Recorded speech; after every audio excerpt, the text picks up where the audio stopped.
Hello everyone, welcome in science class. बेटा हमने last हमने टॉपिक डिस्कस किया था about the chemical formation of chemical formula. Now we are discussing about the chemical changes. Next topic is our page number 30, chemical changes. In the previous class, we have learned that the substances can undergo different types of changes. We have also learned that these changes may be slow or fast, reversible और irreversible, physical और chemical. तो हमने पिछली class में क्या पढ़ के आए हैं हम? We have learn that the substances can undergo different changes. Substances जो हैं वो डिफरेंट चेंजेस उनमें आ सकते हैं। We have also learn that these changes may be slow और फास्ट। ये चेंजेस स्लो भी हो सकते हैं और फास्ट भी हो सकते हैं, रिवर्सिबल भी हो सकते हैं और इरिवर्सिबल भी हो सकते हैं, फिजिकल भी हो सकते हैं और केमिकल चेंजेस भी हो सकते हैं। थोड़ा सा हम इसको रिमाइंड कर लेते हैं बेटा। जो स्लो चेंजेस होते हैं, स्लो नाम से ही पता चल रहा है, बहुत धीरे होते हैं जो, ठीक है, विच आर वेरी स्लो, जिनकी स्पीड बहुत धीरे धीरे होती है। जैसे हमारी ग्रोथ है, हम पहले छोटे से थे लेकिन हमें बड़े होने में बहुत साल लग गए। और दूसरा फास्ट चेंजेस क्या हो जाते हैं? जो एकदम इंस्टेंट हो जाते हैं, तुरंत एकदम से जल्दी से हो जाना, that is the fast change. ठीक है। दूसरा है रिवर्सिबल चेंज। रिवर्सिबल का मतलब क्या होता है? जो दोबारा से रिवर्स बैक हो सकते हैं, जो अपनी पोजीशन पे वापस आ सकते हैं। जैसे सपोज आपने पेपर के टुकड़े कर दिए, उनको फिर से आप दोबारा से ज्वाइन कर सकते हैं। रबड़ को आपने एक्सपैंड किया, स्ट्रेच किया, फिर वापस उसको पोजीशन पे ला रहे हो, तो वो क्या है? That is the reversible change. और इरिवर्सिबल क्या होता है बेटा? जिसको आप रिवर्स बैक नहीं कर सकते। अब आप बड़े हो गए हो, क्या आप छोटे हो सकते हो दोबारा? You can not do so that is an irreversible change. इसको हम क्या कहेंगे? इरिवर्सिबल चेंज कहेंगे। ऐसे ही तीसरा टाइप आ गया हमारे पास फिजिकल और केमिकल चेंज। फिजिकल चेंज क्या होता है बेटा? फिजिकल चेंज यानी जिसमें नया सब्सटेंस नहीं बनता, ठीक है, सेम सब्सटेंस रहता है, सिर्फ उसकी फॉर्म चेंज हो जाती है। जैसे पेपर के आपने टुकड़े कर दिए, कटिंग ऑफ पेपर, ठीक है, इसमें क्या है? Cutting of paper. तो इसमें क्या है? पेपर तो पेपर ही रहेगा, लेकिन अगर आप उस पेपर को जला देते हैं, अगर आप उसको बर्न कर देते हैं, तो बर्निंग ऑफ पेपर क्या होगी बेटा? Burning of paper will be the that is the chemical change. नया सब्सटेंस बन रहा है, तो in which new substance is formed is called as chemical change. In which same substance is there, then that is called as physical change. ठीक है। तो इस chapter में हम पढ़ रहे हैं, let's do the activity number 2। तो इसमें हमारे पास एक्टिविटी नंबर 2 है, देखेंगे। Activity number 2, first is the melting of ice. Melting of ice का मीनिंग क्या होता है बेटा? आइस का पिघलना, वाटर में कन्वर्ट होना। क्या ये एक फिजिकल चेंज है? Is it a physical change और केमिकल चेंज? कैसा चेंज है ये? It is a physical change. कैसा चेंज है बेटा? ये फिजिकल चेंज है। क्यों है ये फिजिकल चेंज? बताएंगे मुझे फटाफट से। क्योंकि आपने आइस को वाटर में अगर मेल्ट हो गई है, तो वापस आप उसको दोबारा से वही बना सकते हो ना। आप दोबारा से फ्रीज कर दो, वो फिर से आइस बन जाएगी। तो नया सब्सटेंस नहीं बना, same substance is there, that is why it is called as physical change. क्या ये स्लो चेंज है और फास्ट चेंज है? It is a slow change. जल्दी से नहीं पिघलती, थोड़ा टाइम लेती है, ठीक है। तो it is a slow change. Is it reversible? Yes, it is reversible change. इसको आप बुक में फिल कर लेंगे, फिजिकल चेंज, स्लो चेंज और रिवर्सिबल चेंज। ठीक है बेटा।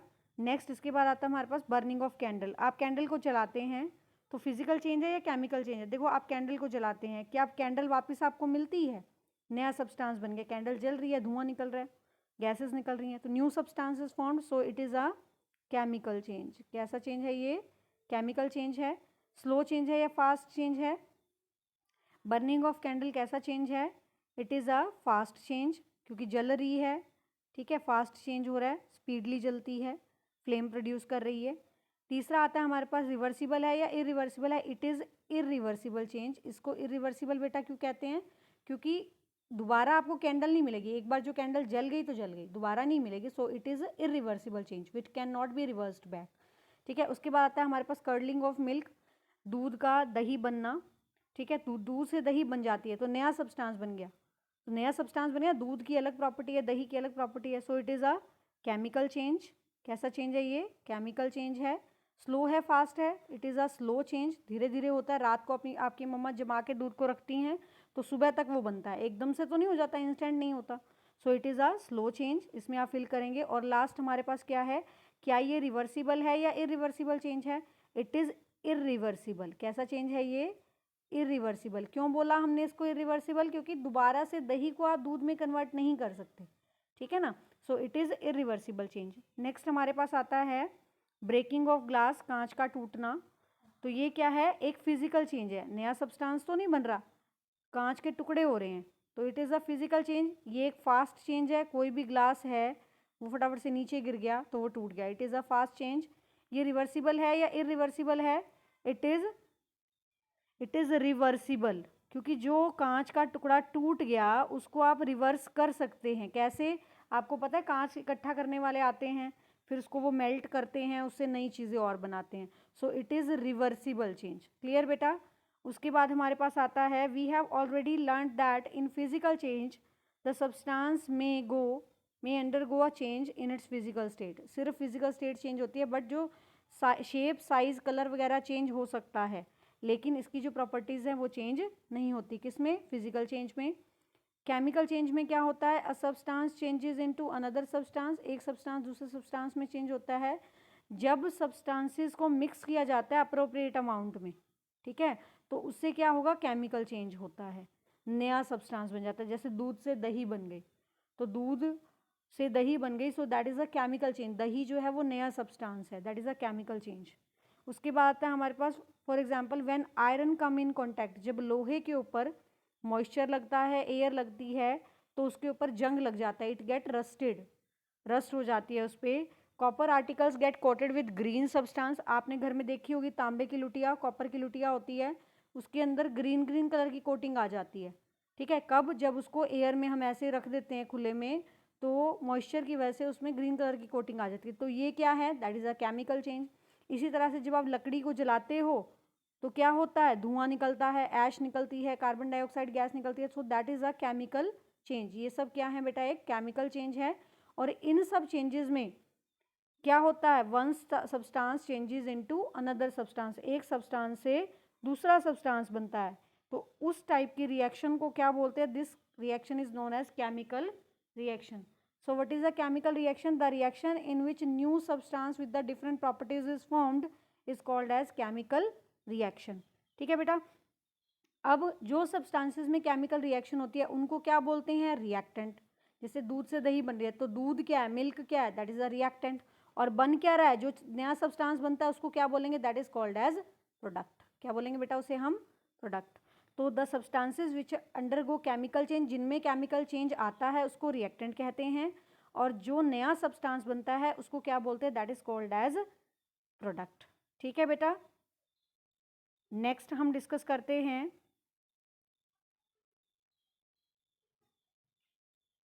नेक्स्ट बेटा हम डिस्कस कर रहे हैं about chemical equation. Chemical equation क्या होती है? So let's start reading.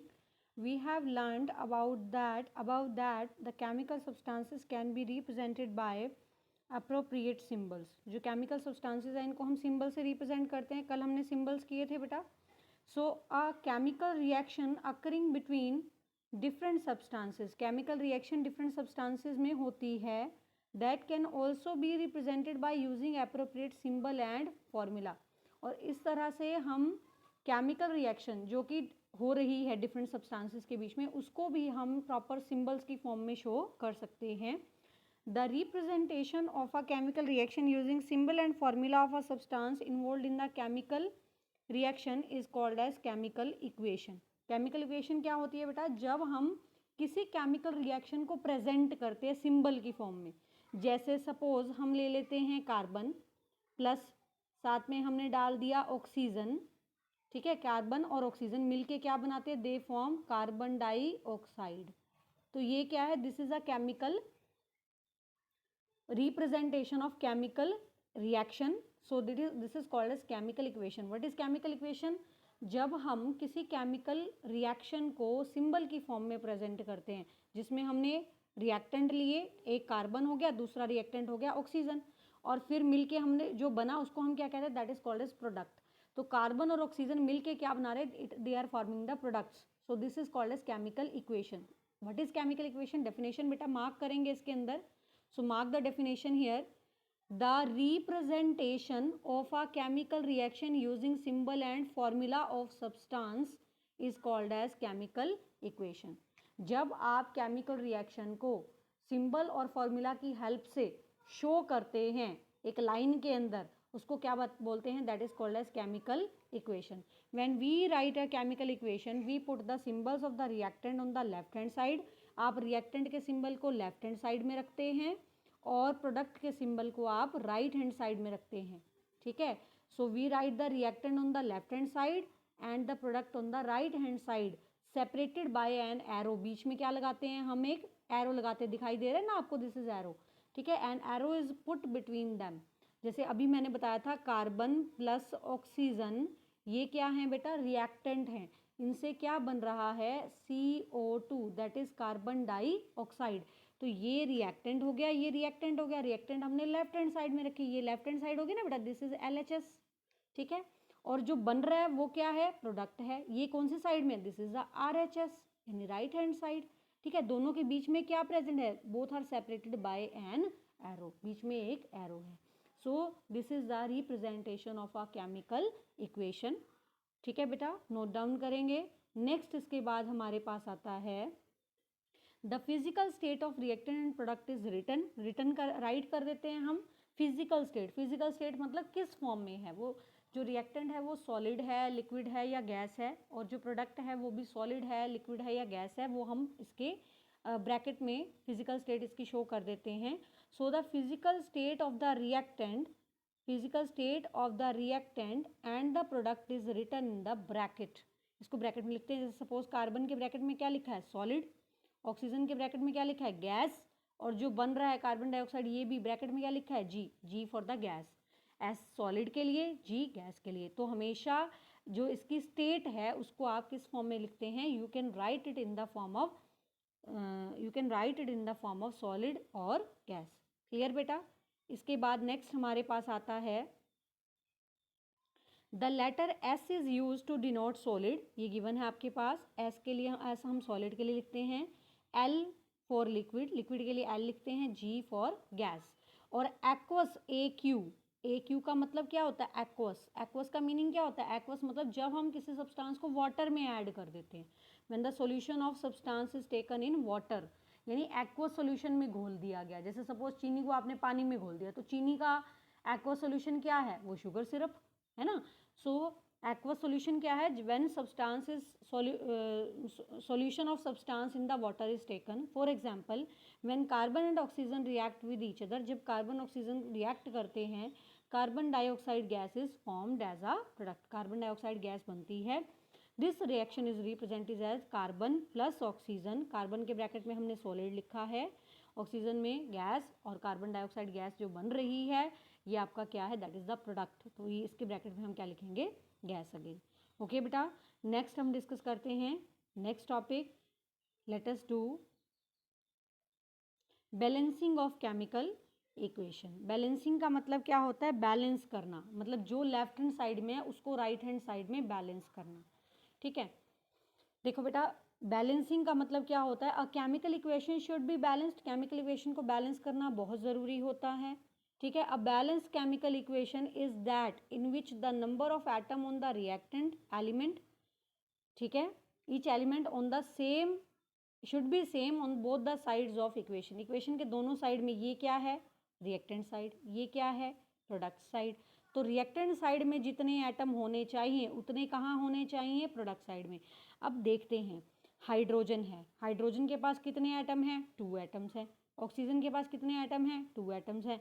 Right hand side में देखते हैं, हाइड्रोजन के पास कितने एटम हैं, 2 हैं, बट ऑक्सीजन क्या है, 1 है। तो ये क्या है, इट इज़ नॉट बैलेंस्ड। तो बैलेंस करना इसको ज़रूरी है, बट हम बैलेंस इसके फॉर्मूला से छेड़छाड़ नहीं कर सकते। हाइड्रोजन का फॉर्मूला H2 होता है, ऑक्सीजन का फॉर्मूला O2 होता है, वाटर का फॉर्मूला H2O होता है। तो हम इसके फॉर्मूला के आगे कुछ भी नहीं राइट कर सकते, ये कंडीशन है, ठीक है। We can not write, we can not change its formula. ऐसा नहीं हम कर देंगे इसको H2O2 बन जाएगा, H2O2 नहीं बनेगा। क्यों नहीं बनेगा, क्योंकि हाइड्रोजन और ऑक्सीजन से वाटर बनता है, H2O बनता है, H2O2 कुछ और हो जाएगा, तो वो वाटर तो रहेगा नहीं, है ना बेटा। तो इसके फॉर्मूला को हम चेंज नहीं कर सकते। तो हमें क्या करना पड़ेगा, लेट अस स्टडी, देखते हैं। तो इसमें हम देखते हैं in order to balance the number of atoms of various elements on either side of the equation, equation के दोनों साइड्स में बैलेंस करने के लिए क्या करा जाता है? The chemical formula of substance is not change, आप केमिकल फॉर्मूला को चेंज नहीं कर सकते. For balancing you can not change your chemical formula. ठीक है. Instead a suitable coefficient is written before the formula. Formula से पहले आप कोई कॉफिशिएंट वैल्यू लगा सकते हैं, 1 2 3 4 कितना भी नंबर आप इसके आगे राइट कर सकते हैं, लेकिन आप इसके पीछे कुछ भी नहीं लिख सकते, ये रॉन्ग हो जाएगा. ठीक है. तो हमेशा इसको बैलेंस करने के लिए क्या करना पड़ता है?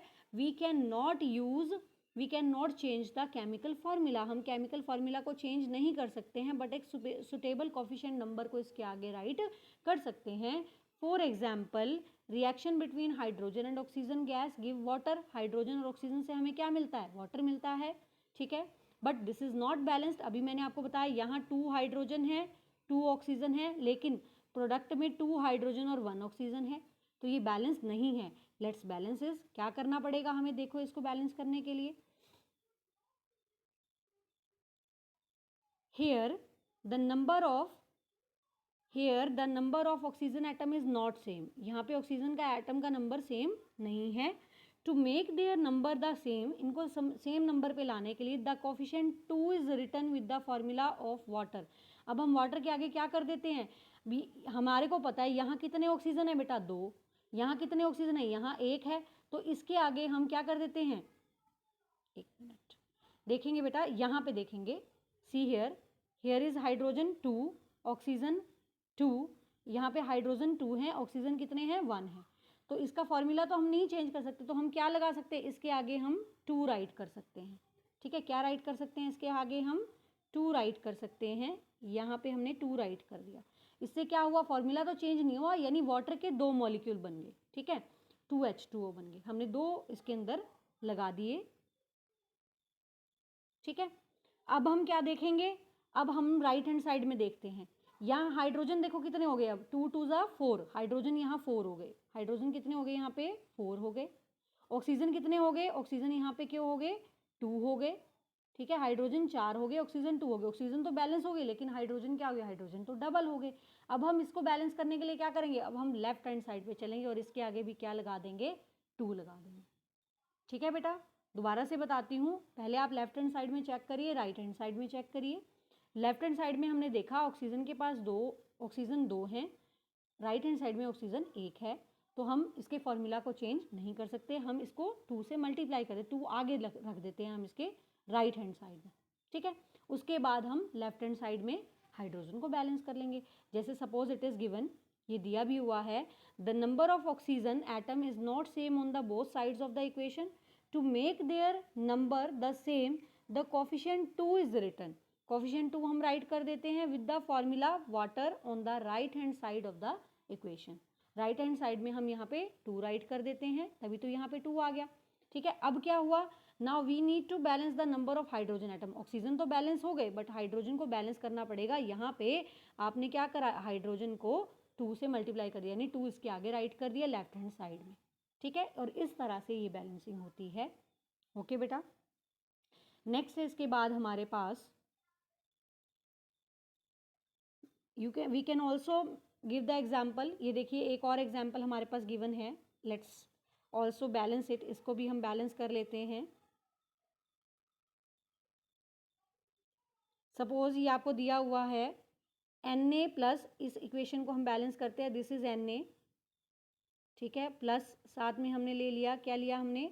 Cl2, sodium plus chlorine gas है. इससे बन रहा है आपका NaCl. ठीक है बेटा. अब हम देखेंगे यहाँ सोडियम कितने हैं लेफ्ट हैंड साइड में? यहाँ पे 2 दिया हुआ है.